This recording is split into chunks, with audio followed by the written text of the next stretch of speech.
साथियों, लंबे समय से हम सुनते आ रहे हैं कि मज़हब नहीं सिखाता आपस में बैर रखना। लेकिन जब मज़हब के नाम पर, धर्म के नाम पर मॉब लिंचिंग हो रही है इंसानियत की, धर्म के नाम पर जनता को जनता से लड़ाया जा रहा है, धर्म के नाम पर एक बार फिर देश को बांटने की साजिशें रची जा रही हैं, तो ऐसी परिस्थिति में धर्म पर सवाल उठना लाजमी है। लेकिन किसी भी धर्म पर सवाल उठाने से पहले हमें यह देखना पड़ेगा कि हमारा समाज वर्गों में बटा हुआ समाज है। अमीर और गरीब, शोषक और शोषित, दो तरह के वर्ग हैं हमारे समाज में। तो जहाँ शोषित वर्ग के लोग धर्म का इस्तेमाल इसलिए करते हैं कि थोड़ा पूजा पाठ, रोज़ा नमाज कर लेंगे तो उनको आत्मसंतुष्टि मिलती है, थोड़ा आत्म शांति मिलती है, दुखों को सहने के लिए मनोबल थोड़ा बढ़ जाता है, और महंगाई, बेरोजगारी, भ्रष्टाचार की समस्याओं से लड़ने की क्षमता थोड़ा उनको मिल जाती है। लेकिन वहीं जो शोषक वर्ग है वह धर्म का इस्तेमाल दूसरे तरीके से करता है। वह धर्म का इस्तेमाल दान, चंदा, चढ़ावा प्राप्त करने के लिए करता है। वह धर्म का इस्तेमाल राजसत्ता प्राप्त करने के लिए करता है।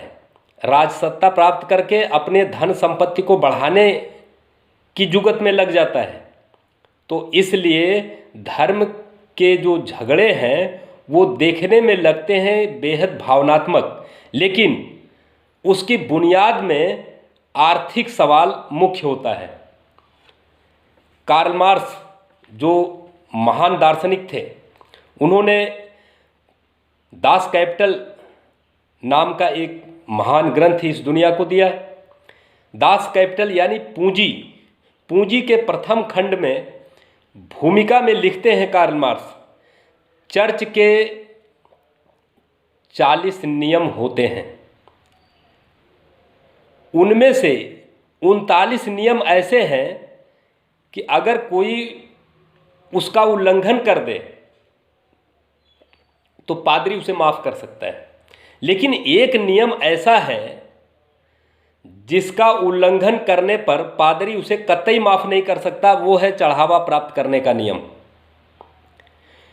वह चढ़ावा के खिलाफ किसी को बर्दाश्त नहीं करता, इसीलिए वो अंधविश्वास के खिलाफ लड़ने वालों की हत्याएं तक करा देते हैं।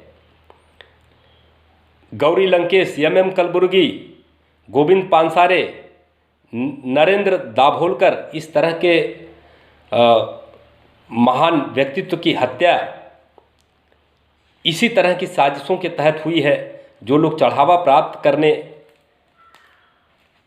का काम करते हैं, जो लोग धर्म को इस्तेमाल करते हैं अपने मुफाद के लिए, उन्हीं लोगों में से कुछ लोगों ने ऐसी साजिशें रची। इसके पहले भी साथियों होता रहा है, जो भी इनके धर्म के विरुद्ध, इनके चढ़ावे के विरुद्ध, धर्म के विरुद्ध नहीं बल्कि चढ़ावे के विरुद्ध दिखाई देता है, उसे बर्दाश्त नहीं करते, उसे माफ़ नहीं कर सकते।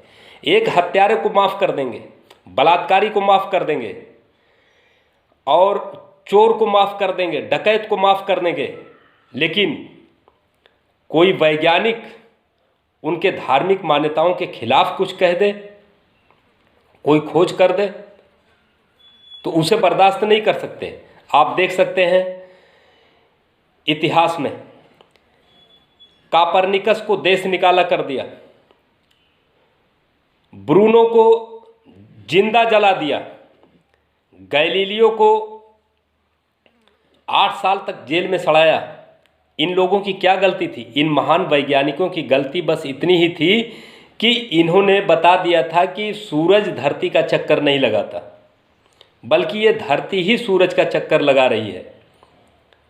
इसी गलती की सजा उन महान वैज्ञानिकों को इन्हीं लोगों ने दिया जो चढ़ावा प्राप्त करने को मानते हैं, जो चढ़ावे पर अपना अधिकार मानते हैं।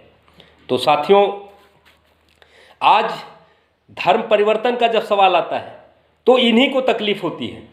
जनता को कोई तकलीफ नहीं। जनता हिंदू से मुसलमान बन जाए, मुसलमान से हिंदू बन जाए, इससे कोई फर्क पड़ने वाला नहीं। इसलिए कि जनता अगर हिंदू बन जाए, कोई मुसलमान से हिंदू बन जाए, तो पूजा पाठ करेगा, रोज़ा नमाज करेगा, पूजा पाठ करेगा, रोज़ा नमाज छोड़ देगा, पूजा पाठ करेगा, और अगर कहीं स्वर्ग है तो उसे मिलेगा। और अगर कोई हिंदू मुसलमान बन जाए तो मुसलमान बन जाएगा तो रोज़ा नमाज करेगा, परहेज से रहेगा, कहीं जन्नत होगी तो उसे मिलेगा। तो हिंदू मुसलमान बन जाए, मुसलमान हिंदू बन जाए, इससे जनता को कोई नुकसान होने वाला नहीं। लेकिन किसको नुकसान होगा? अगर कोई मुसलमान हिंदू बन जाए तो मुसलमानों में जो धर्म के ठेकेदार हैं, जो चढ़ावा प्राप्त करते हैं, उनको तकलीफ होती है, उनको लगता है कि हमारा एक ग्राहक टूट गया।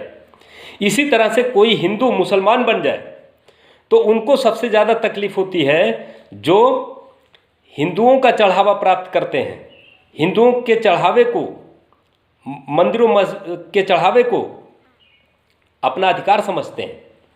उन्हें तकलीफ होती है कि उनका एक ग्राहक टूट के चला गया। आम आदमी को धर्म परिवर्तन से कोई नुकसान नहीं, ये नुकसान सिर्फ जो है उन्हीं लोगों को है जो चढ़ावा प्राप्त करते हैं। तो आज यही लोग चढ़ावे प्राप्त करने की जो रकम है उसको बढ़ाने के लिए अपने ग्राहकों को बढ़ाते हैं। ग्राहकों को बढ़ाने के लिए वो धर्म का प्रचार करते हैं। धर्म के प्रचार में क्या कहते हैं? एक दूसरे धर्म की निंदा करते हैं और अपने धर्म की तारीफ करते हैं, अपने धर्म को श्रेष्ठ बताते हैं, दूसरे धर्म को कमतर बताते हैं। यहीं से धार्मिक नफरत पैदा होती है और धार्मिक नफरत फिर सांप्रदायिक दंगे का रूप लेती है। इसका राजनीतिकरण होता है, सांप्रदायिक दंगा होता है और सांप्रदायिक दंगों में मार काट, हिंसा, बलात्कार होता है। अब तक पूरे इतिहास में कई करोड़ औरतों के साथ बलात्कार हुआ, कई करोड़ बच्चे अनाथ हो गए, कई करोड़ घरों को जला दिया गया, कई करोड़ मासूमों का कत्ल कर दिया गया और कई देश तबाह हो गए, कई देश बंट गए। और मिला क्या? इससे कुछ नहीं मिला। धर्म का झगड़ा जो लोगों ने किया, उस धर्म के झगड़े से क्या महंगाई कम हो गई? धर्म के झगड़े से क्या बेरोजगारी कम हो गई? क्या भ्रष्टाचार कम हो गया? न महंगाई घटी, न बेरोजगारी घटी, न भ्रष्टाचार घटा, कुछ नहीं घटा। तो धर्म का झगड़ा करने से क्या मिला इंसान को? इंसान को कुछ नहीं मिला। मिला किसको? जो धर्म के ठेकेदार हैं। ये धर्म के ठेकेदार जब भी धर्म का झगड़ा होता है तो ये बच जाते हैं। उस धर्म के झगड़े में ये लोग नहीं मारे जाते। धर्म के झगड़े में कौन मारा जाता है? यही गरीब लोग, यही मासूम लोग मारे जाते हैं, यही मजदूर किसान मारे जाते हैं। इसलिए जब भी कोई धार्मिक गोलबंदी करता है तो आप समझ जाइए कि ये इंसानियत का दुश्मन है। जो लोग भी धर्म के नाम पर संगठन बना रहे हैं, धर्म के नाम पर जनता को गोलबंद करने की बात कर रहे हैं, ये लोग इंसानियत के दुश्मन हैं।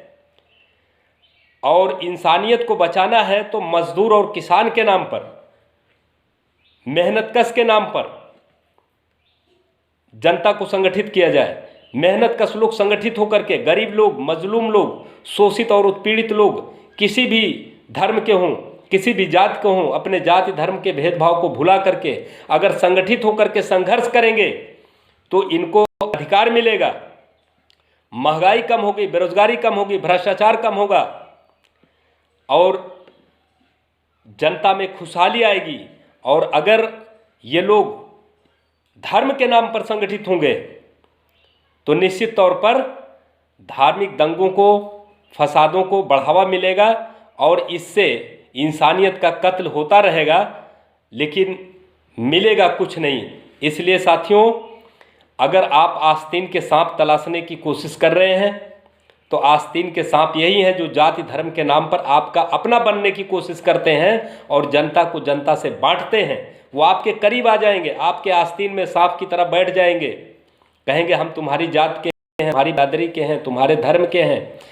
और यही लोग जो है धार्मिक दंगों, जाति दंगों का कारण बनते हैं। इसलिए हमें आज मजदूर किसान के रूप में संगठित होने की ज़रूरत है। सभी जातियों धर्मों के भेदभाव को भुला करके मिलजुल करके संघर्ष करने की ज़रूरत है। संघर्ष करके अपने देश की एकता और अखंडता को बचाने की ज़रूरत है। इनकलाब जिंदाबाद।